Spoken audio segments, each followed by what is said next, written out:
right. Welcome back again to the Crimson Chronicles podcast. I'm Rick Morton along with my co host, Tommy Ford. And today we've got a special episode for you. We're going to do something really a little different. Up to this point today, we're going to spend a little bit of time talking with Tommy, and we're going to talk about a part of his story, part of the Crimson Tide family. Today, Tommy, we're going to delve in and talk about the history of Tide Pride, something just a little bit about. Yeah. Yeah, you're right, Rick. I started work at the University of Alabama in 1982 in the alumni office, and I worked there 5 years and loved that opportunity. Then in early 1987, Steve Sloan was hired as athletics director and Bill Curry as head football coach. A position came open in the ticket office in spring of 87, which I applied for and got to work with Tommy Limbaugh and his staff in the ticket office. Came in as assistant ticket manager and about 6 months later was promoted to athletic ticket manager. But the timing was such that we were on the ground floor of starting Tide Pride and all the intricacies of it. I will say that the thought of a ticket priority program had already been set before Coach Sloan came. In 1986, it was obvious that the athletic department needed to raise more revenue. We had built the indoor practice facility, the football building, and we're about to embark on a huge stadium expansion of the west side at Bryant-Denny. And we needed more revenue. There were two low-key fundraising programs back then, the Educational Athletic Scholarship Fund and the Student Information Fund, and they were only raising about $2 million a year. And of course, ticket revenue was also a very important component, but tickets back then were quite inexpensive. My first year as ticket manager, our face value of the tickets were $16 each. And ticket money was great, but just wasn't raised. So we needed a way to raise more money. Tommy, you were at this point, there was beginning to be, we talk about the current arms race in college football and the raising of NIL money and all those sorts of things. There was a bit of an arms race that was going on at that point, and the economics of college football had changed during Coach Bryant's tenure. As you were moving into a new era with different circumstances, the athletic department needed a lot more money than you were able to generate. And you had some other challenges in terms of revenue, right? First of all, the athletic department was not allowed to raise money above and beyond what any kind of ticket program was bringing in. The alternative to that is that we had 100% control of the stadium, every ticket in the stadium. The thing about it was Coach Bryant was such a strong figure in Alabama athletics, and players came to play for Coach Bryant. Our facilities were not very good. And when Coach Perkins came in 1983, he knew that and embarked on a mission to improve our facilities. And I mentioned that with the indoor practice facility, the football building, which had already been on the drawing board when Coach Bryant was there. But Coach Perkins added a extra floor to it, get a 2-story building instead of a 1-story. And during Coach Perkins's 4 years there, the revenue just wasn't a lot of revenue coming in. And so when we get to 1987, we had to design a program that would bring in several more $1 million per year. And that's the start of Tide Pride. And really, the beginning of that kind of started a little bit before 1987, maybe even with some research that Coach Perkins did in advance of Steve Sloan coming in and the new administration and Coach Curry and all that. At some point in 1986, I'm not sure the exact time, but the athletic department hired Dr. Jay Sterling, who was a marketing professor at the university. And his expertise were surveys and polls. And he went out and interviewed and got information from about 30 different schools' ticket priority programs. And he went to all the Southeastern Conference teams and many of the other football powers, so to speak, like Penn State and Ohio State and other schools like that, and found out what they were doing in terms of raising money. And what we ended up doing was taking one item from one school and another amenity from another school and another thing from another school. So we combined the best and designed Tide Pride with that in mind. And the beauty of Pride is that it was a per seat per year basis. And if you're sitting, say, on the 30-yard line, the person sitting next to you is also paying the same thing you are.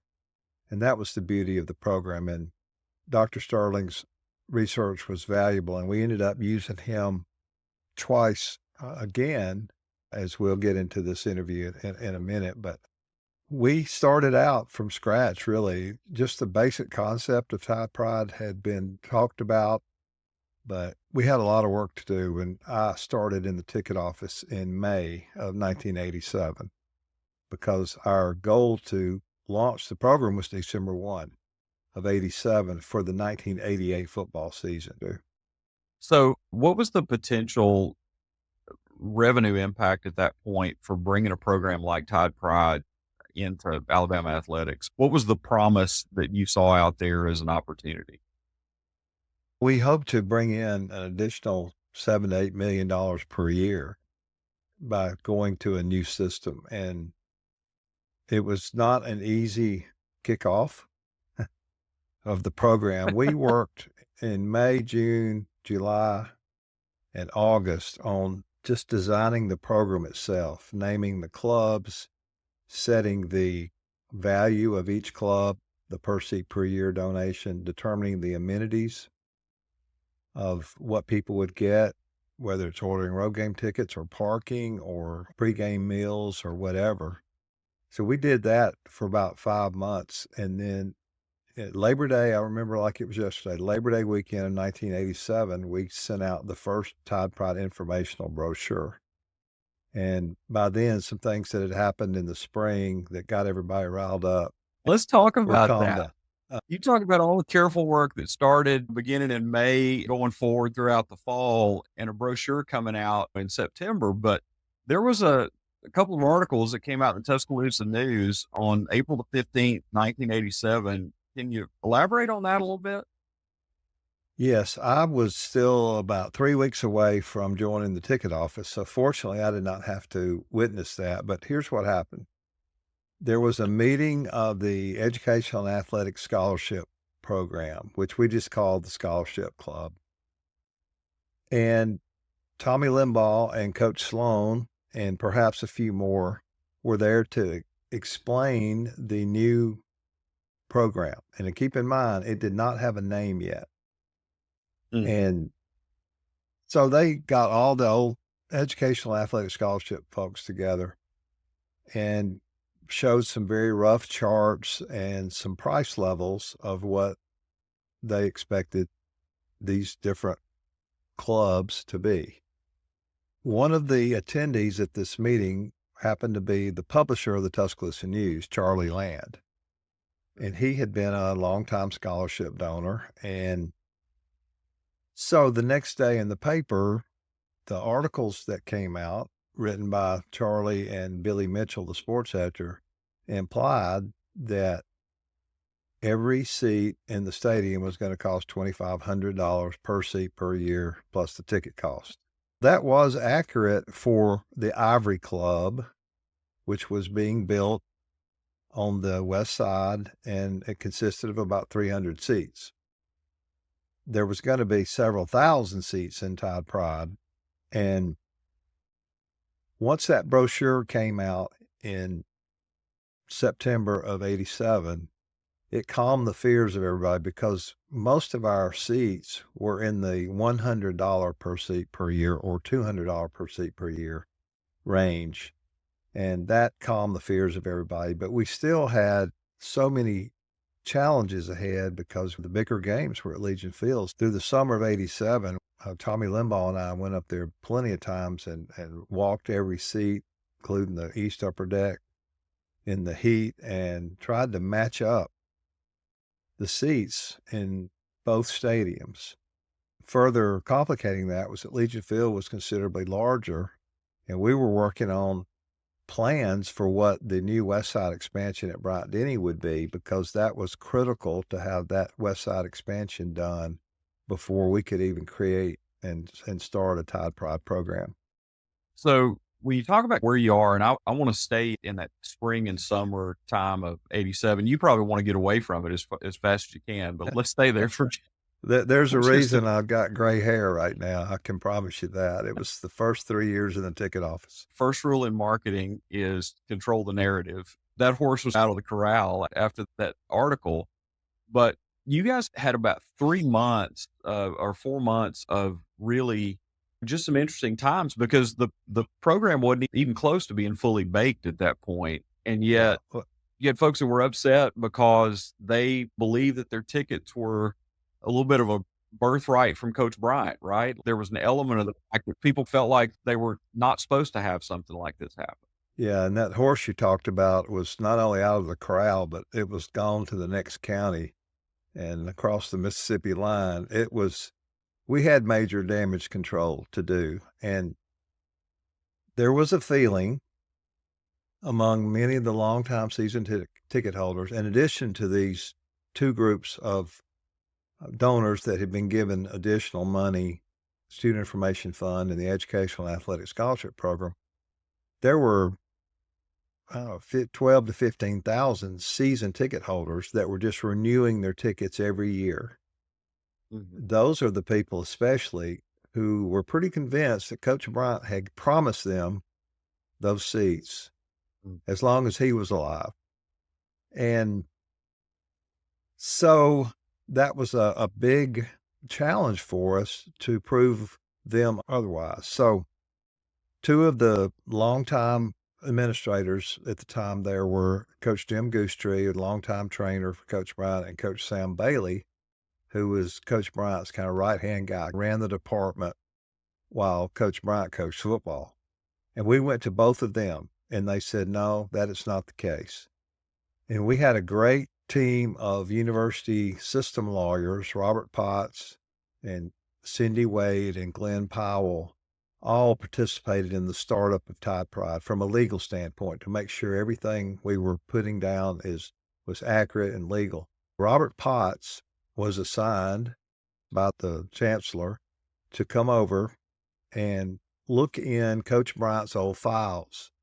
When he passed away in early '83, a lot of his files went to the dungeon in Coleman Coliseum. And Robert Potts spent many a day over there looking through letters, and there was no evidence that Coach Bryant had ever promised anyone their tickets for life. With that in mind, we just stuck to our guns.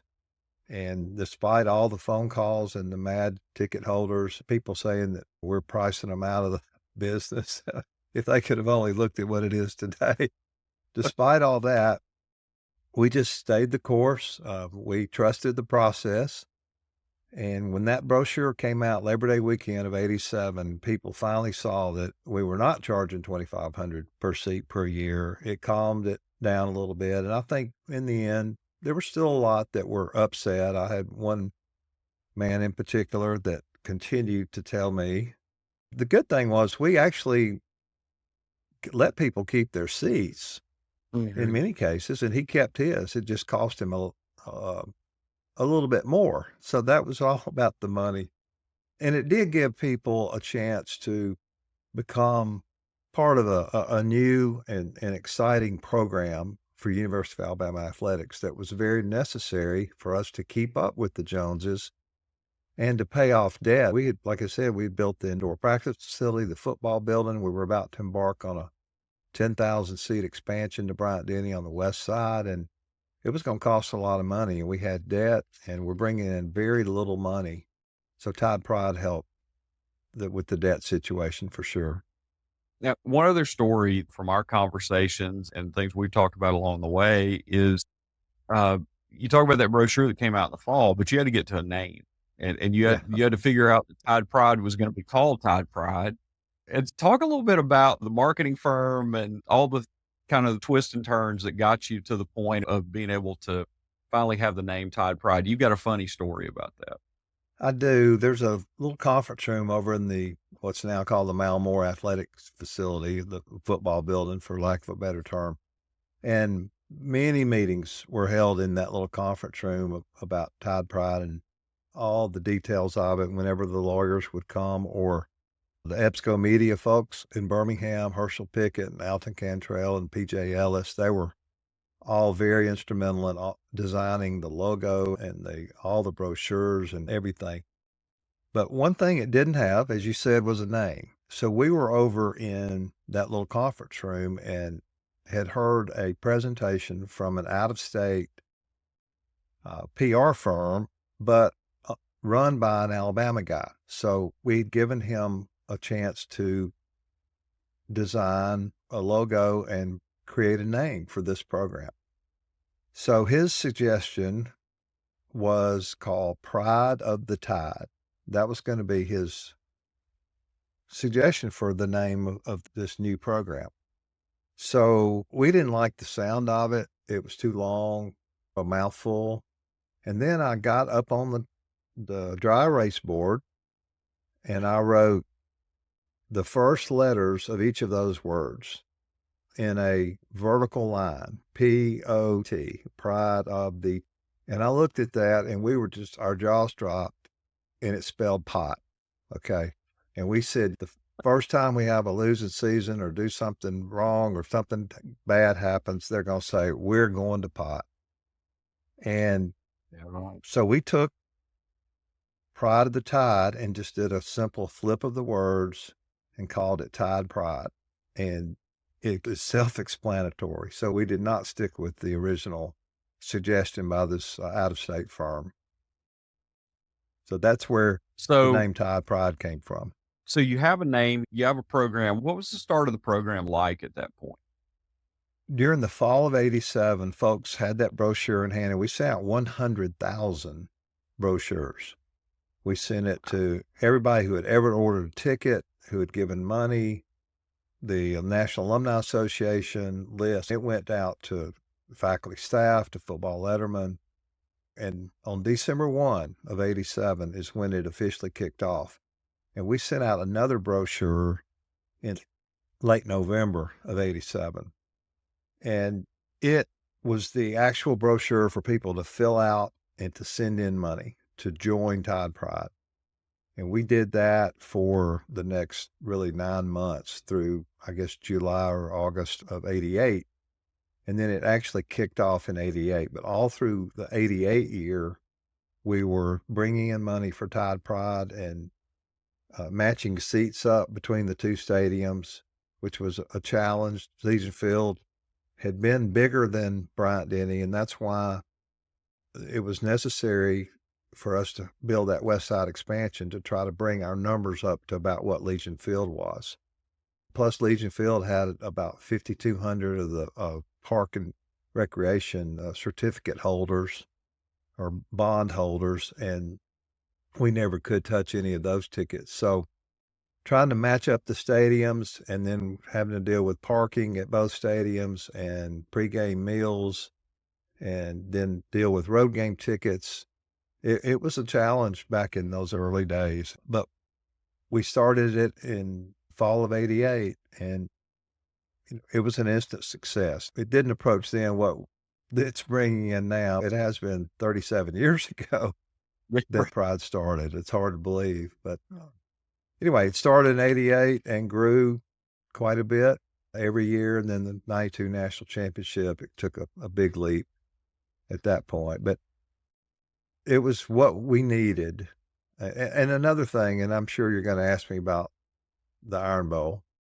Not only did we have to build a West Side expansion in Bryant-Denny, but it was critical. Steve Sloan caught a lot of flack for allowing Auburn to move the Iron Bowl to Auburn in '89.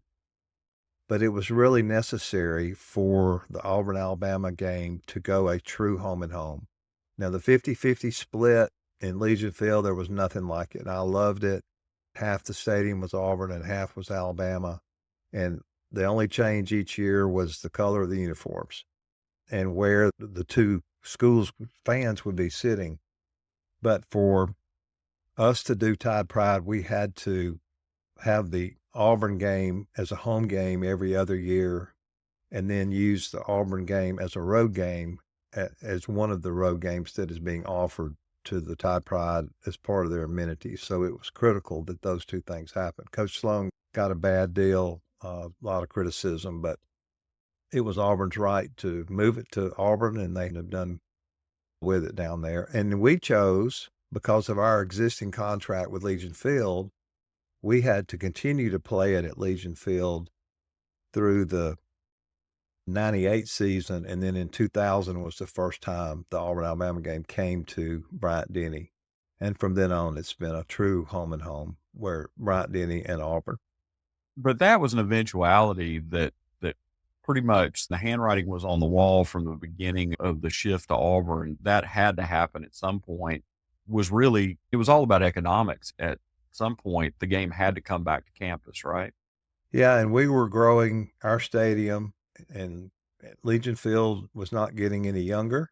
And so it was natural for us to bring the bigger games, including Auburn and Tennessee and LSU, to Bryant-Denny. And in 2003 is when we completely severed the ties with Legion Field and have all of our home games at Bryant-Denny. So, Tommy, to rewind just a little bit, let's go back to the beginning. I've got one more thing I wanted to explore with you, and that was you talked about Coach Goosetree, his role as an athletic department administrator at that point. But Coach Goosetree kind of played a special role in Tide Pride as the evangelist for the program. He was the guy that was kind of barnstorming around the state presenting the program. What was he like, and what was his role in all of that? I loved Coach Goosetree. I got to know him a little bit when I was a student at Alabama. His son, Jimmy Tom Goosetree, and I became friends at Alabama. And Coach Goosetree was a legend. He was actually here for Coach Ears Whitworth's final year. And when Coach Bryant came in 58, he basically put Coach Goosetree on a 1-year probation and said, if you like me and I like you, I'll keep you. And it worked out because he became Coach Bryant's athletic trainer for his entire career at Alabama, 25 seasons. And then when Coach Bryant retired and then passed away, and Ray Perkins was hired as athletic director, Coach Goosetree got off the field and became our executive athletic director. And he did more administrative things. So when Tide Pride was being started in the mid-'80s and late '80s, Coach Goosetree had established a lot of relationships through many years with a lot of our big donors, those who were capable of giving money. And he would take a big spiral-bound book around with his little notes, and he'd go visit all these donors in Jasper and Birmingham and Mobile and Dothan, and he'd say, what can I sign you up for? And he single-handedly sold the Ivory Club, which was our top level. And there's a funny story about that too. The Ivory Club was originally built, and it was glassed in, and it was very sterile environment. And so the first year, and the Ivory Club had no open windows. You could go up there and could hardly have any cheering or anything in there. It was just a sterile environment. And he got so many complaints that after the first year, they brought in the glass and the construction people and took out all the permanent glass and put those windows on tracks. And we lost about 30 seats doing it and a lot of revenue, but it was critical. But Coach Goosetree oversaw that. He would go around and sign up folks for the Scholarship Club, the Ivory Club, and then the U1 and U2 levels, which were either Century, Bama, or Touchdown, or Crimson Tide Club. And they were the shaded, chairback, really great access to concessions, restrooms, and everything. He loved doing that. And then he would bring that spiral-bound notebook, hand me that sheet, and then we would put that person in the computer for whatever he had sold. And then when it was time for the money to come in, they would send it in. But he was a great guy. And so you mentioned about the computer, and part of the story is you've told it is that there was a lot many more moving parts to this, and including you had a new computer system, you had the opening of the West Side Upper Deck, you had the rededication of the stadium. All of those things were coinciding together to make this a hugely special event as you rolled out Tide Pride for the first year, right?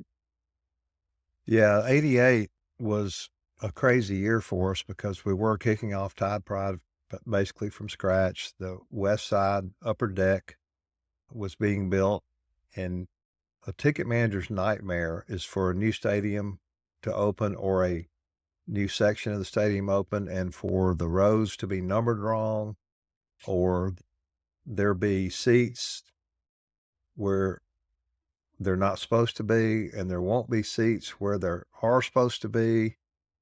And you've got all kinds of issues. And I remember looking at ticket charts after chart and meeting with the seating company and going up there throughout the summer of 88 to make sure that the seats they were putting in matched the manifest that we had.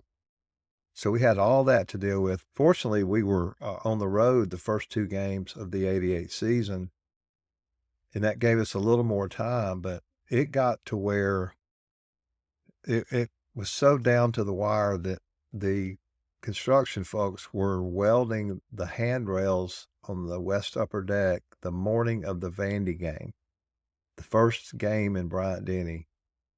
They were welding the handrails on. So that's how close it came. And even then, there was a lot of cosmetic stuff that continued to be done through the 88 season that was not very good. And we had purchased in December of 87, actually, from Pacquiaolan, which Alabama fans now are pretty familiar with what Pacquiaolan is because it's been our ticketing system now for 38 years going on. But it was brand new to us. And I remember going to Long Beach, California in December of 87 it's called the School of Hard Knocks. And it was basically training us to learn the Pacquiaolan ticketing system and how to allocate seats and how to bring in money, and all that had been done by hand before. But it was a very trying time, but I had a great staff in the ticket office that helped me with all that. And we worked together very well on that. So one other thing is you're talking about the beginning of the 88 season, and another Coach Goosetree story that I've heard you tell a few times, that one of the things that Coach Goosetree wanted to make sure was going to be up to snuff was the plumbing system. Yeah. And he had a little bit of a unique way of field testing the plumbing system. Why don't you tell everybody what that was about? We had added 10,000 seats on the west side of Bryant-Denny, and included in that were obviously restrooms and concession stands and plumbing and water. And so he got the $1 million van to come over and go in every restroom in the whole stadium.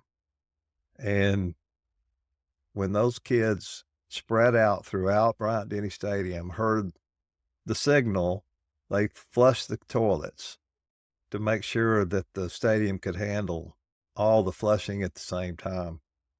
And I think it worked on the test for one of our games that I won't go into, but it got all straightened out. And the city had to come at some point not too long ago. And when more seats were added in the stadium, they've had to do some infrastructure work underneath the Wallace Wade and Bryant Drive and all. But yeah, Coach Goosetree had the whole $1 million band over there working for us. Is it just legend that all the toilets worked in the stadium, but a couple of boats ran aground on the North River?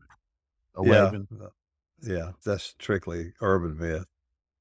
But one Well, thing, and there was something else that was discovered when we built this West Side yeah, expansion. I was just getting ready to ask you about that because there was some Okay. other fun stuff you found in the stadium, right? Yeah, to improve the ingress and egress and to expand the lower concourses around the entire stadium, several walls were knocked out down in the bottom concourse. And I didn't witness any of it. So we were over there in the ticket office in the Coliseum just trying to survive. But several walls were knocked out, and Word was that several surprises were discovered behind the walls, such as a ticket vault stuffed with old game programs and ticket stubs, an old car, a truck body, an Air Force surplus tractor, and several old blocking sleds. So at some point, I don't know whether they just weren't taken out or whether they just built around them or what, but it was some interesting discoveries over there during this West Side expansion. Man, there's no telling. Al Capone's vault probably is, it could be greatly outpaced from some of the things could probably still be found Yeah. in that stadium. As you think about the beginning of Tide Pride, relative to the expectations that were created for the financial impact, what's your assessment? Was the program a success?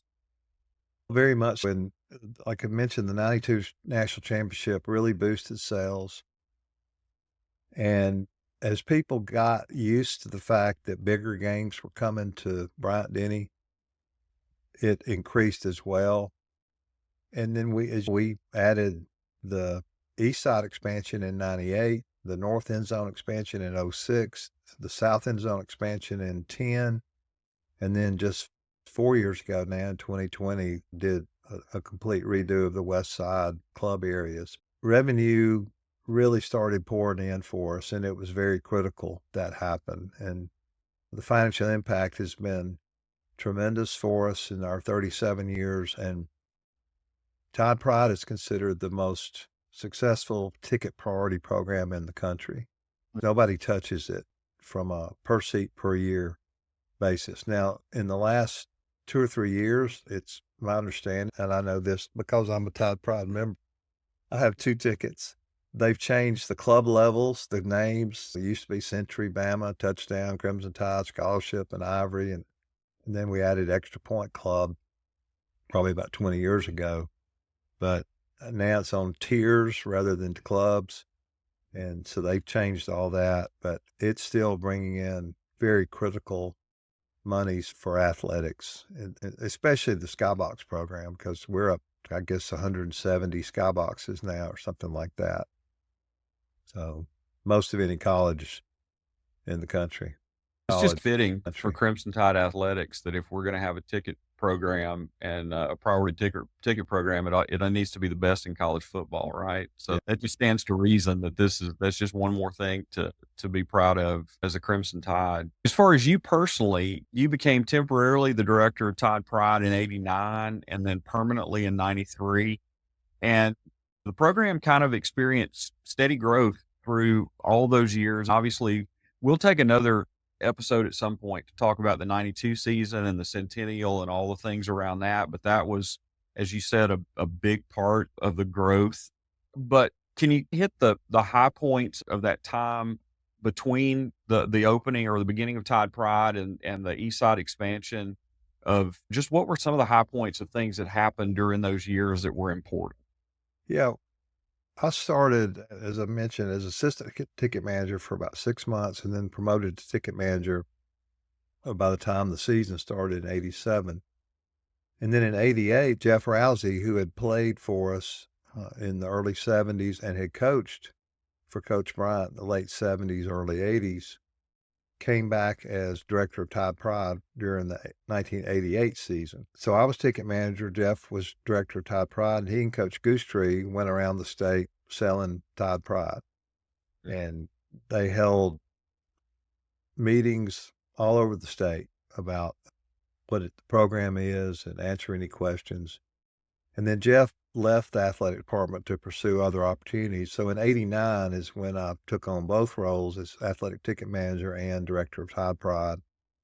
And then when Hootie Ingram came in as athletic director in September of '89, at the end of that season, he moved me back to the ticket office as ticket manager, and Coach Goosetree took over director of Tide Pride. So he continued in the sales force of Tide Pride while I was ticket manager. And then in 1993, Rhoda Vaughn, who had been my assistant ticket manager for many years, took my place as ticket manager, and I was moved over as full-time director of Tide Pride.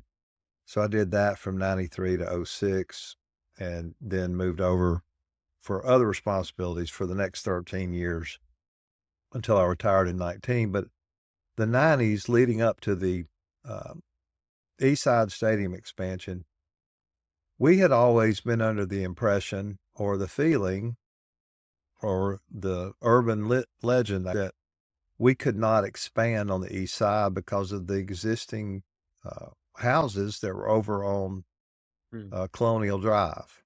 There were a couple of sorority houses. There was actually a fraternity house. There was another administrative building for the university. The university slowly started vacating those buildings, and it became obvious that the demand was there to build skyboxes for the first time. We didn't have a skybox at all. We had one large box called the Ivory Club that I mentioned. But we hired Dr. Jay Sterling again, and he did all the research about skyboxes and how other schools handle skyboxes. And in 1995, Hootie Ingram had already resigned as athletic director, and Glenn Tuckett was our interim at the time from BYU. But we flew to Hootie Ingram and Bobby Rice, our facilities flew to Clemson and Jacksonville, Florida, and Florida State all in one day to look at their skybox programs. And we really liked the stadium in Jacksonville where the Jaguars were going to take over. The last game in the old Jacksonville Stadium was the Gator Bowl in '93. There were literally, the wrecking ball was outside ready to take down that side of the stadium to redo it so the Jaguars would have a really good stadium to play in. So we took a little bit of Florida State's and a little bit of Clemson's and a little bit of Jacksonville's and used that to design the East Side Skyboxes.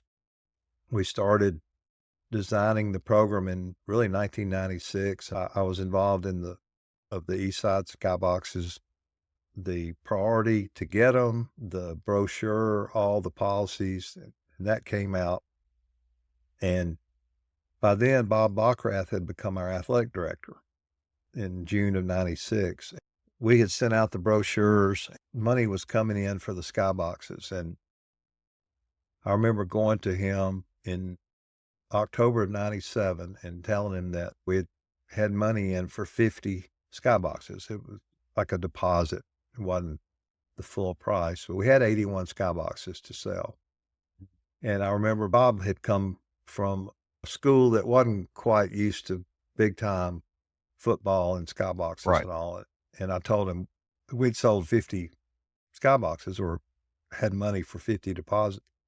He said, well, those first 50 are the easy ones. It's going to be those last 30 that you're going to have trouble with.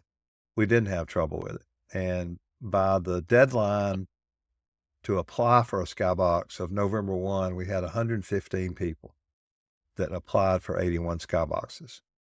As construction was going on over the next year, up into the '98 season, prioritized the skyboxes, assigned them based on their previous priority and Tide Pride, handled all the amenities, communications with the new skybox holders. And the single hardest day I ever had was opening day of the '98 football season. We played BYU, and we won the game, I think 35-28. Sean Alexander had all 5 touchdowns. But it was about a 6 o'clock kick, and it was 95 degrees at kickoff. Oh. And of course, these East Side Skyboxes have paid a lot of money for that privilege. And that sun had baked those skyboxes all day long.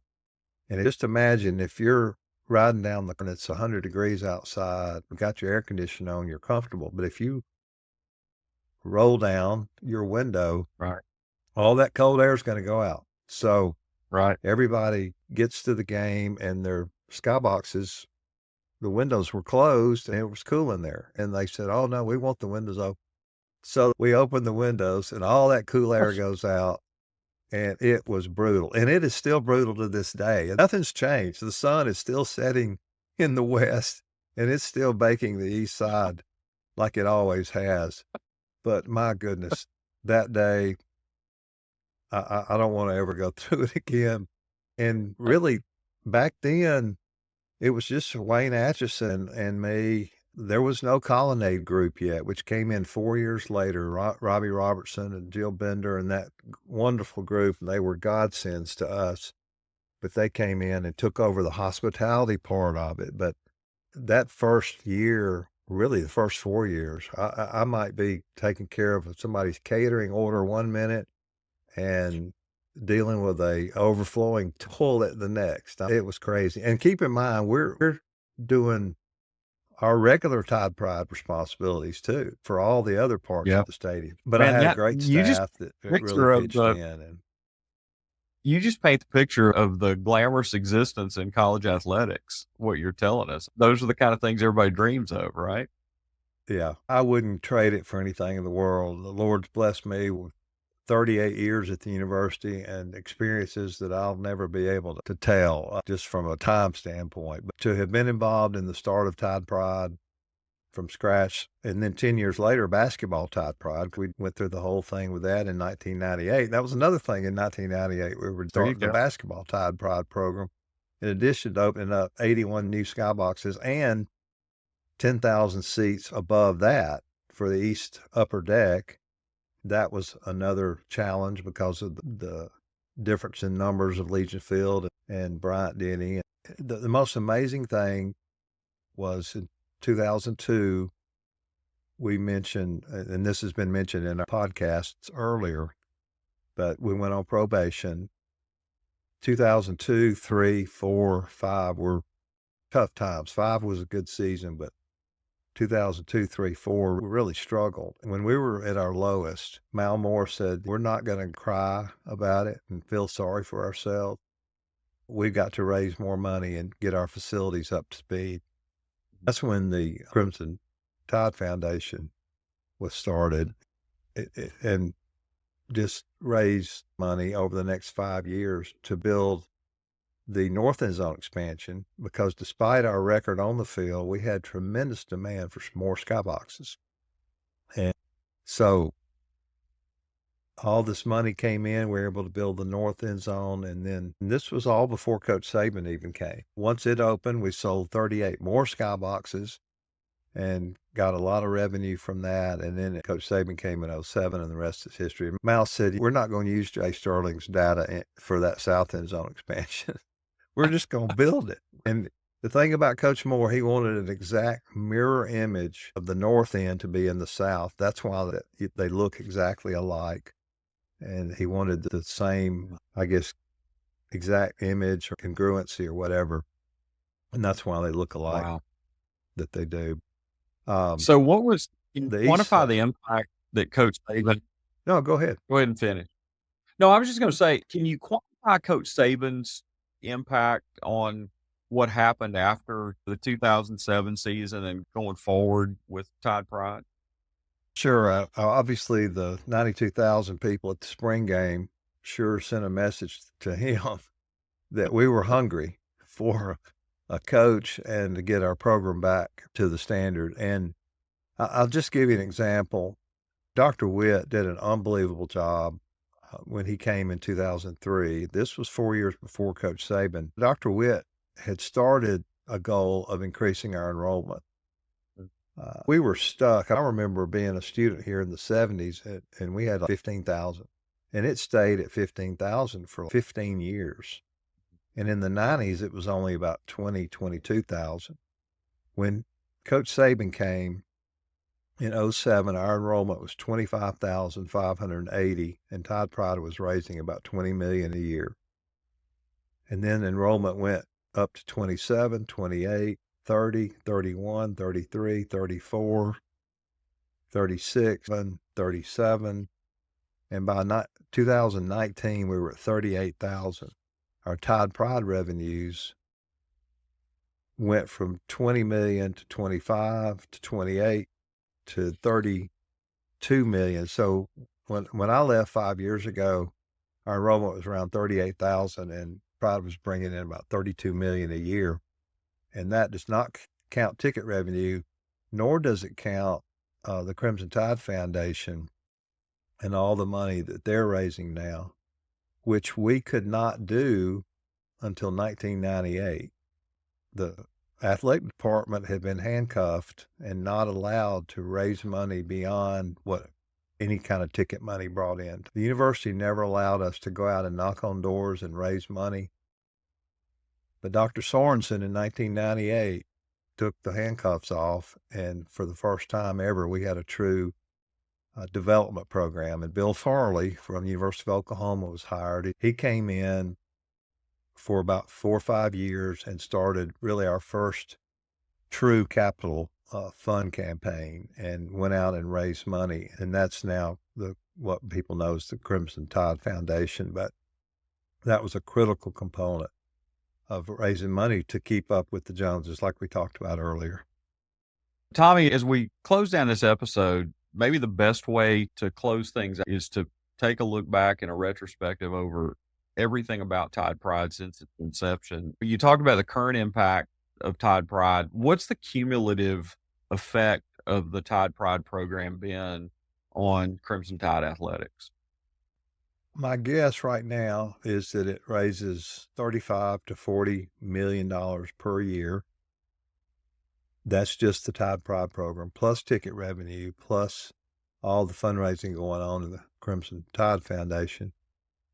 And I had figured out about 5 years ago that up to that point, Tide Pride had raised about $500 million, $500 million over 32 years. And with 5 years added to that, I think it would probably be the $700 million mark now over the last 37 years. And that has kept our athletic department going. And that does not count all the Crimson Tide Foundation donors that we have now. And our staff is doing a great with all that. Burns McNeil and Chris Darling and Aaron Vold and Scott Hughes and Haley Gilliland and all those guys over in development are working hard to continue to raise money. And with the new NIL situations, expenses going up and it costing so much to run an athletic department, every penny counts and it's critical. There's a lot of unsung heroes over the years that have contributed to the success of Crimson Tide athletics. And we think about a lot of times the folks that are on the field, the coaches, the people that are working the sidelines and those sorts of things. But I think it very often we aren't mindful enough of the folks that are working in development and the folks that are working behind the scenes to make sure that the program is able to run, that the finances are there, that the interest is kept and all that sort of thing. And man, I just really appreciate you giving us an insight into that history, into the people, the things that occurred in order to bring Tide Pride to, and I look forward to personally, and I invite those that are listening to us to stay with us because we're going to talk about things like the 1992 season and the centennial. And we're not going to talk about it just from the perspective of the things that happen on the field, but we're going to talk about the things that were going on behind the scenes, the changes that happened to the program, momentous events that happened off the field as well. For Tommy Ford, I'm Rick Morton. We're thankful that you have joined us again for another episode of the Crimson Chronicles podcast. We're right here every Tuesday. You can download our podcast every Tuesday. You can find us on YouTube. You can find us on Apple Podcast. You can find us on Spotify. We really appreciate the fact that you are subscribing, that you're joining with us, that you're becoming a part of this family and rolling along with us. And we're really thankful for your comments. And we're enjoying hearing from you about what you think about the show, about things that interest you in it. We want you to keep those coming because that really helps us to think about how we can best serve you and how best we can be part of the Crimson Tide family as we present this podcast. And so we're thankful. We're grateful. Thanks for riding with us again. We'll see you next week again on Tuesday on the Crimson Chronicles podcast. And Tommy, as we finish up, we're going to finish up this episode the way we do every one. And what do we say, man? Roll Tide. We're saying roll Tide.